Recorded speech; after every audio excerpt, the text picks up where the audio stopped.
Hello everyone, my name is Lori Bradner with the Florida Aviation Network, and we are here celebrating 45 years of Sun and Fun. We are broadcasting live at the Aerospace Center for Excellence, located right on Lakeland Linder International Airport. Today, I truly have the ultimate pleasure and the honor to be speaking with Marco Rusconi. How are you, sir? Very nice to see you, Lori. Instructor with Stallion 51. I cannot thank you enough for taking time out of your day to come and talk to us here at the Florida Aviation Network. It's a pleasure, and thanks for having me. You're welcome, and I'm going to start because I'm always interested. I'm nosy, so I'm nosy by trade. My question is, how did you get into aviation? Marco, what was the bug? Lori, when I look back, I just feel incredibly lucky. Okay. As a kid, I looked up at the sky at airplanes fly, and I just remember just being overwhelmed by that feeling of watching these airplanes fly, and I just knew that that's what I wanted to do. Really? I was incredibly fortunate. I grew up.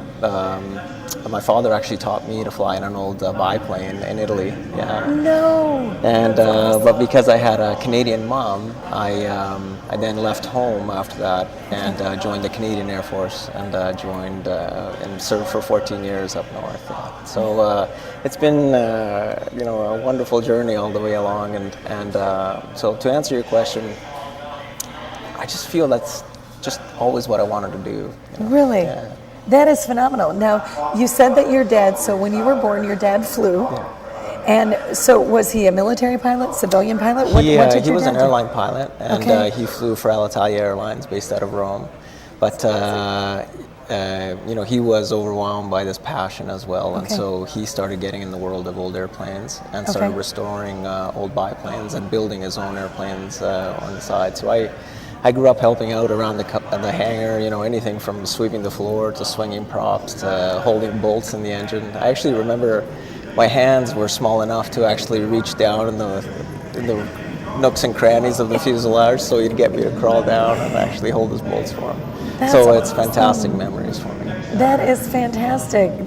And that led you to a career. So then you were in the Canadian Yes. military Yeah, for 14 years? I was, yeah. I was, once again, incredibly fortunate. I was an instructor in Moose Jaw, Saskatchewan, very cold place in the middle of the beautiful Canadian We know prairies. nothing of that here, Marco. Now, I'm from Michigan originally, but, Florida is snow. But it's actually a very, very beautiful part of the Okay. world. And my first assignment was an instructor pilot Okay. for a NATO flight training in Canada, which is an international flight school administered by the Canadian Air Force, Okay. based in Moose Jaw. And I was teaching on what we call the Harvard 2 turboprop trainer, which is an evolution or the Canadian version of the Texan 2. Okay.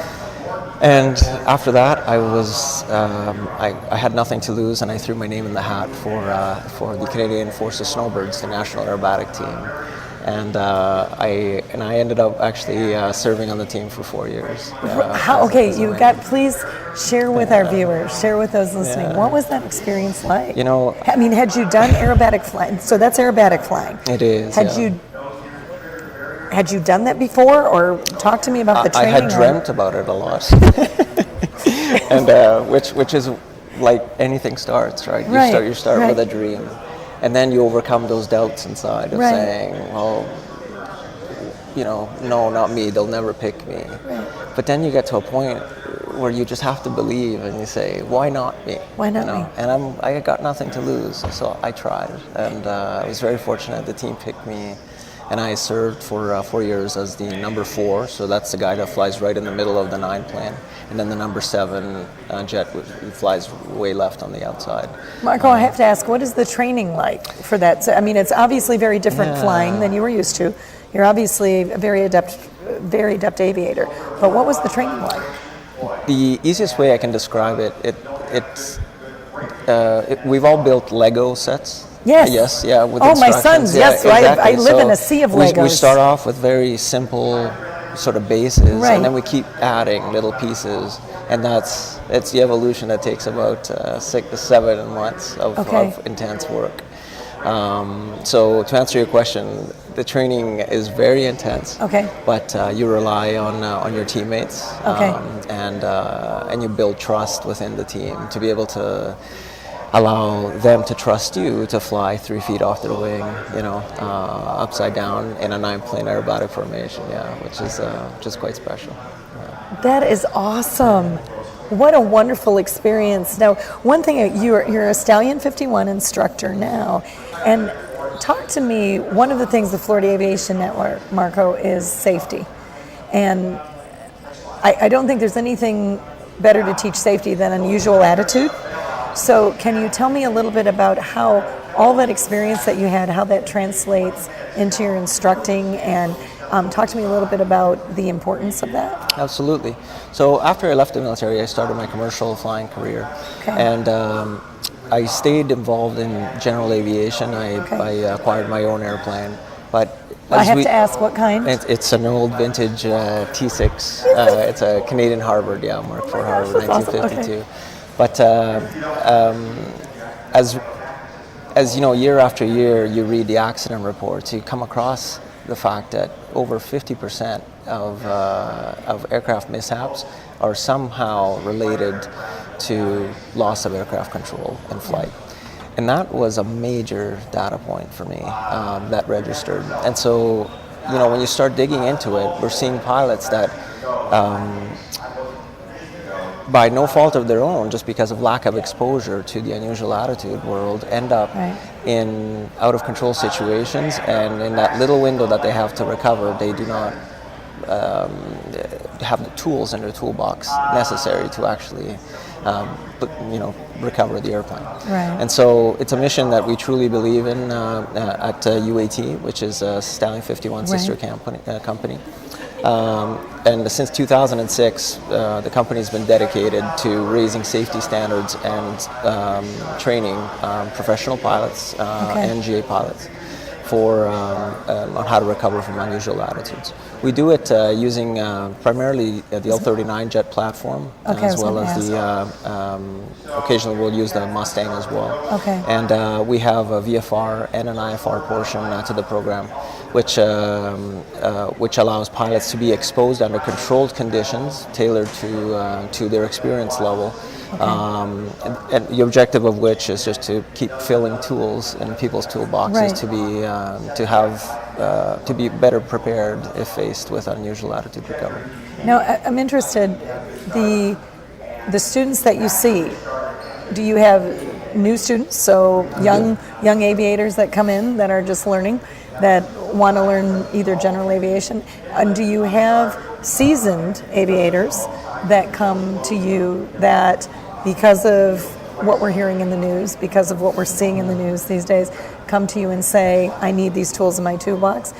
Talk to me a little bit about the demographic that you teach. Primarily, we're focused on corporate type of flight departments. However, our syllabus is very flexible, and we do take on sort of 200-hour experienced pilots, as well as your 14,000, 15,000 hour experienced pilots. So it's quite a wide range, and that's the beauty of our syllabus, is that we can tailor it to the experience level of our students. That sounds. Did you help create the syllabus? We're a big team, obviously, and we all have a part in what we're doing. But I certainly contribute, like everybody else, to the success of it. No, I have to ask, and if I missed it, you're going to have to say you missed this.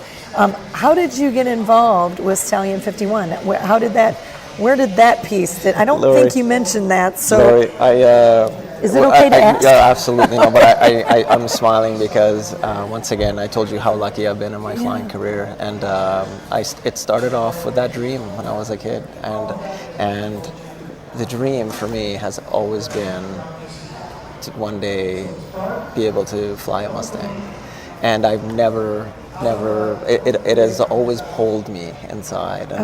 And over time, I'd almost be ashamed of that dream because it was so unachievable for me. But I just kind of kept on saying, no, let's keep dreaming about it. Let's keep going. And one day, it was my first year of my air show season on the snowbirds in MacDill Air Force Base in Florida. We know where that is. Yeah, exactly. I actually, street. I actually ran into Lee Lauterbach, company chief pilot and president, and Yes. and I think he's going to be on later with Ben. absolutely. Yes. And I remember reading about Stallion 51 and Lee in Italian aviation magazines, believe it or not. And so I went over and introduced myself, and we stayed in touch over the years. And one day he just offered me the position, which I'm incredibly thankful for. And I'm just, not one day has gone by that I'm not just very humbled by it. That's Mostly overwhelmed by a sense of just wanting to fulfill Stallion 51's mission and UAT's mission the best that we can, and just continue in the vision that Lee has set for for this amazing team of people. May I ask how long you've been with them? I'm going into my third year, That's and fabulous. not one day goes by that we never stop learning. And I'm incredibly thankful to be surrounded by once again a great team, great team of Absolutely. people.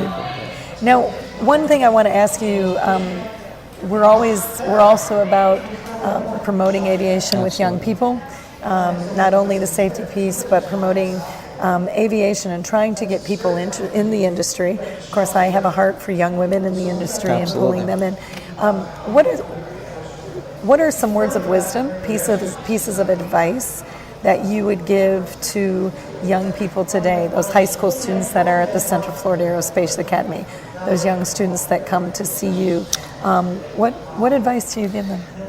I think the first piece of advice that I would be to pass on is don't give up, because the road to the top is never easy, and there's a lot of setbacks.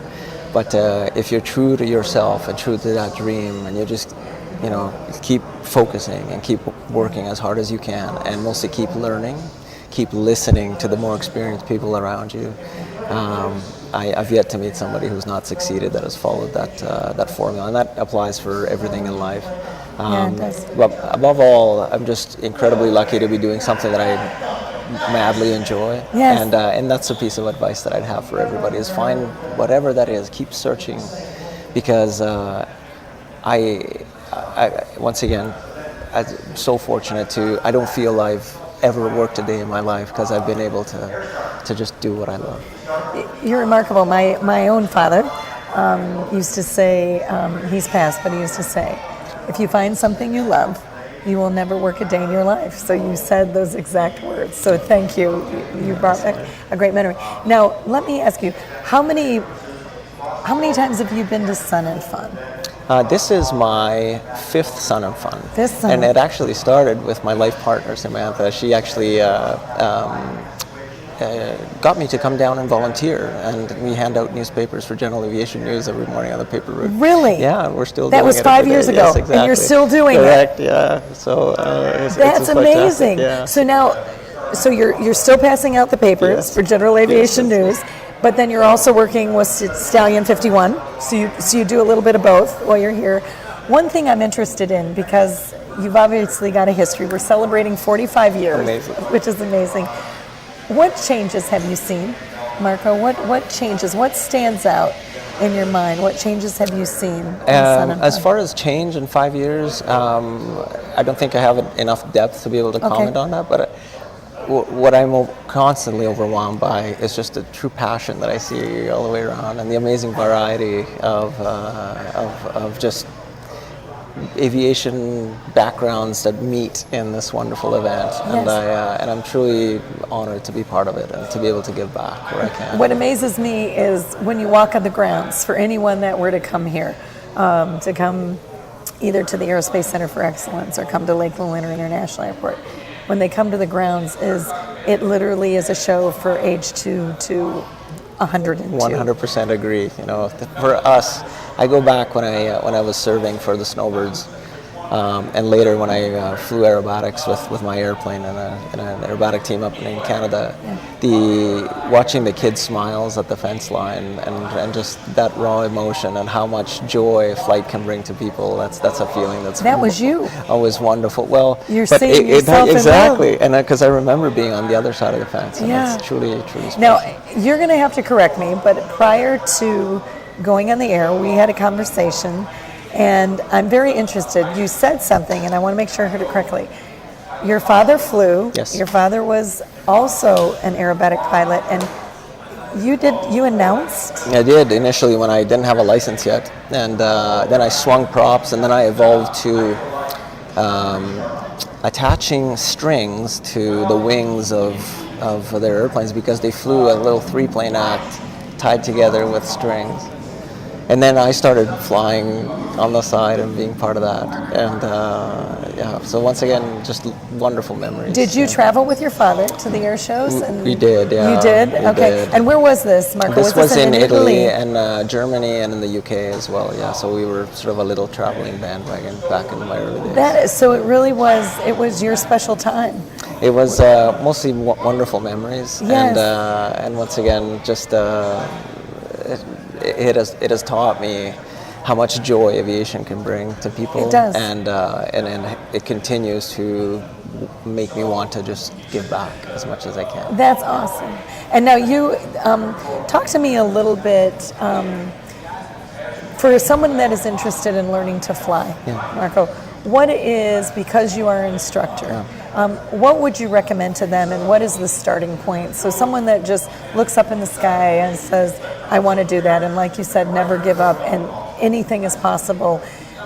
Can you just speak briefly about the process that you would go through Absolutely. to learn how to fly for those that might be interested that are listening? One thing that continues to fascinate me is the different avenues that people have taken to get into aviation. So to get into this world, there are many avenues. There's the military way, which I took. Right. There's the civilian way, which many of my colleagues have taken. But it's interesting. And that's where they go through the private training? Exactly, okay. Private training, and then the commercial multi-IFR training. Okay. But what the commonalities of that include just positioning yourself to have options, and the way to do that is by working extra hard in school, as painful as that can be sometimes, and just trying, because what happens is that you never want to get to a point where your options are limited, and so that's the first thing I'd say is just put that as a goal. Write it up on a piece of paper on your mantle and look at it every night, and then that will encourage you, to read that extra page in your textbook in school. And the second thing is just continue to evolve to a learning attitude. In the end, as vast as this aviation world may seem, it ends up being a very small world, and we like to hang out with people that think and act the way we do. Right. And so having a good attitude, which is one that is constantly learning and caring for others, is another great way to sort of. You're living your dream. I am. May I ask you, and you don't have to answer this, where do you see yourself in the future? Marco, where is that dream going to take you? What's the next dream? Your dream of the Mustang has become a reality. So what's the next dream? Lori, I'd like to continue giving back to the community as much as I can. And recently at Stallion 51, we've started a formation flying program as well, where we teach people that want to get into formation aerobatics, and and they can come learn that with us. And we'll just keep evolving our programs, whether it's with Stallion or unusual attitude training, because truly it's a mission that personally and also our team believes in fully, based on safety, based on raising standards of excellence, and finally one that has a fundamental of passion for what we do.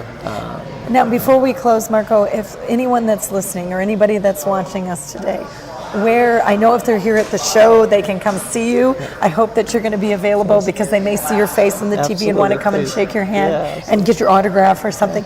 But is there a website? Is there a place that someone that's interested in your training, where can they go? Can you give us that website? Yeah. So if you're interested in learning more about the Mustang, or come and visit us to do an orientation flight or Mustang training, please come visit www.stallion51.com. Okay. Or whether unusual attitude training is within the scope of where your flying is at this time, please come visit us at www.jetuat.com. Jetuat.com. Correct. Marco, I cannot thank you enough. This has been a joy and an honor As and it a has pleasure been for me. to have you here. Thank you so much for that. My name is Lori Bradner. I'm with the Florida Aviation Network. We are celebrating 45 years of Sun and Fun here at Lakeland Linder International Airport. We're broadcasting live from the Aerospace Center for Excellence. Please come see us today.